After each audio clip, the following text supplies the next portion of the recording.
Jeg står her med 3 spørgsmål. Måske får vi kun brug for 2 af dem. Det foregår sådan, at jeg starter med dig, Nis, for du var den første vært på Danmarksmesters program. Eller i værtsstolen der.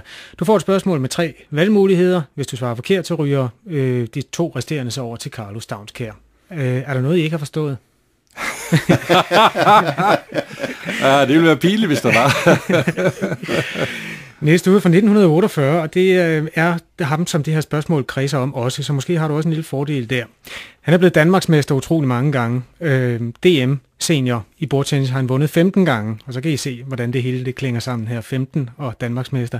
Og så er vi fremme ved spørgsmålet. Claus Pedersen, han spiller stadig. Han er stadig en god batman, og han har lige vundet VM i klassen for 60 til 64-årige. Spørgsmålet er, næste bogstav, hvem slog Claus Pedersen i finalen?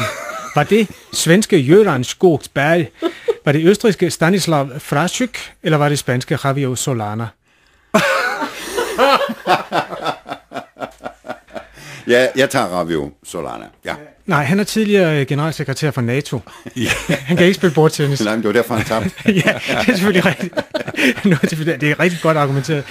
Nå, Stavnskær, så er der 2 tilbage. Göran Skogsberg og østrigske Stanislav Fraschuk. Altså, i tidligere tider ville det jo altid være godt at gætte på en svensker, fordi svenskerne var fantastiske til bordtennis tilbage i tiden.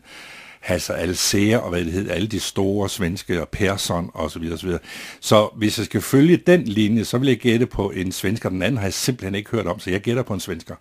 Göran Skogsberg. I håbløse begge 2. Det er østrigske Stanislav Fraschuk. Der står 0-0.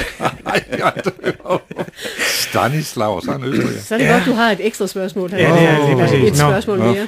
Så starter vi dig, Carlo Stavnskær. Ja. 15 år, som jo er det, vi festligholder her. 15 år, det er også den seksuelle lavalder i Danmark. Det vil sige, at de børn, der blev født til lyden af den første Danmarksmester-jingle, de er unge nu, og teknisk set gamle nok til at få deres seksuelle debut i denne uge til lyden af samme jingle. Det er rent tankespind, det her, men... Ja, det er det forhåbentlig.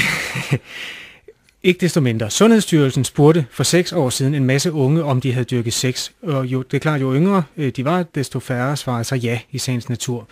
Der fandt man så et balancepunkt. Den alder, hvor halvdelen af den unge befolkning havde taget hul på sexlivets leder, og så over den anden halvdel ikke havde.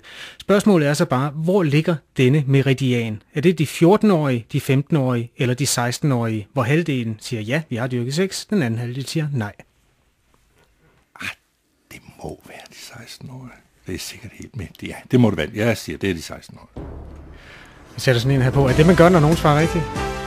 Sådan. Ja. Sådan.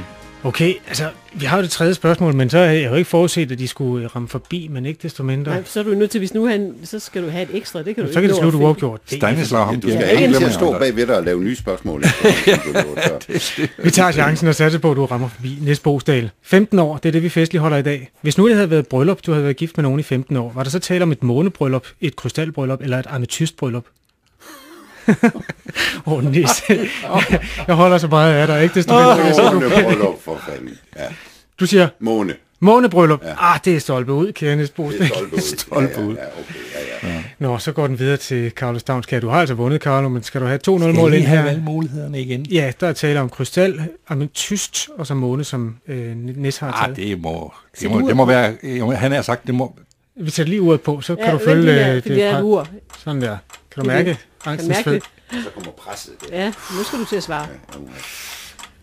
Det må være krystalklart. Nej, hvor er det tæt på. Ja, det er faktisk det er rigtigt. Det er faktisk rigtigt, Carlo Stavnskær. Du har vundet under Esbogstad i Danmarksmesters 15 års jubilæumskvisten. Jeg har ikke vundet noget. Nej. Som ansatte i DR. Sådan.